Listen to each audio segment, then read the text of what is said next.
लाठाडणं दोघांनाही झालेलं आहे. संदीपजी हे स्वतः सांगू पण शकणार नाहीत ते, कारण अजून ते त्या पक्षात आहेत. पक्षांतर्गत मतभेद आणि उद्धव ठाकरेंच्या शिवसेनेसह झालेल्या जागा वाटपामुळे राज ठाकरेंच्या महाराष्ट्र नवनिर्माण सेनेत अस्वस्थतेचं वातावरण निर्माण झाल्याचं चित्र आहे. या पार्श्वभूमीवर राज ठाकरेंचे जवळचे सहकारी संतोष धुरी यांनी मनसेला जय महाराष्ट्र करत भाजपमध्ये प्रवेश केला आणि त्यानंतर मनसेतील हालचालींना वेग आलाय. धुरींपाठोपाठ माजी नगरसेवक वीरेंद्र तांडेल यांनीही मनसेला सोडचिठ्ठी दिली. मात्र आता चर्चा आहे ती राज ठाकरेंच्या अत्यंत निष्ठावान आणि पक्षाचा चेहरा मानल्या जाणाऱ्या संदीप देशपांडे यांच्या भूमिकेची.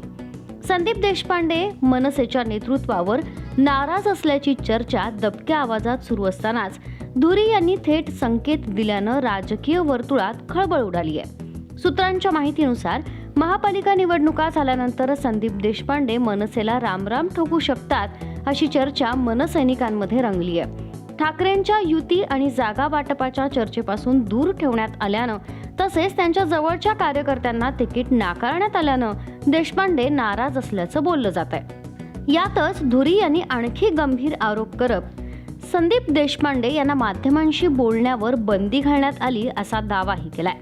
संदीप नाराज आहेत, ते कुणाशीही बोलत नाहीत याचा अर्थ काय काढायचा?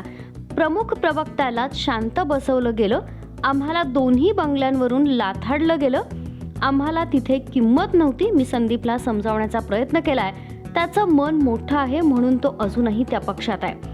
मी असा अपमान सहन करू शकत नाही म्हणून मी निघालो. संदीप देशपांडे आणि मी स्वतः जेव्हा यापूर्वी मातोश्रीशी युतीची चर्चा करत होतो तेव्हा ती अयशस्वी ठरली होती. तर उद्धव ठाकरेंच्या शिवसेनेकडून तुम्ही दोघे आमच्याकडे या अशी ऑफरही आम्हाला देण्यात आली होती.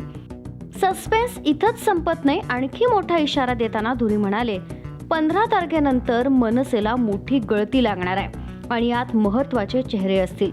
आमचे नेते संदीपजी देशपांडे यांना कुठल्याही प्रकारच्या चर्चेमध्ये सहभागी केलं नाही, कुठेही त्यांना घेतलं गेलं नाही.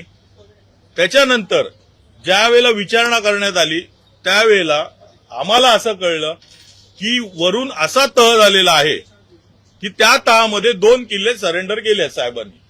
एक संतोष धुरी आणि एक संदीप देशपांडे, हे 2 किल्ले आमचे सरेंडर केलेले आहेत.